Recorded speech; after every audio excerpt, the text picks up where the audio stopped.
دور ال16 أولى محطات الأدوار الإقصائية توجه منتخب المغرب إلى مدينة رانكاكوا لمواجهة منتخب كوريا الجنوبية على ملعب كوديلكو آتينينتي.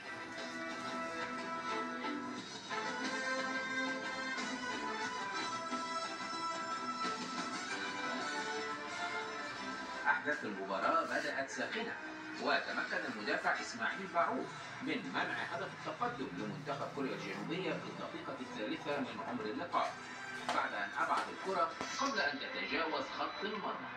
ممتاز يا إسماعيل يا باعوف، وهنا خرجها من فم الأسد. وفي الدقيقة الثامنة من عمر اللقاء تلقى منتخب المغرب هدية من شين مين ها قلب الدفاع الذي سجل بطريقة الخطأ في مرماه لينتهي الشوط الأول بتقدم أشبال الأطلس بهدف لا شيء.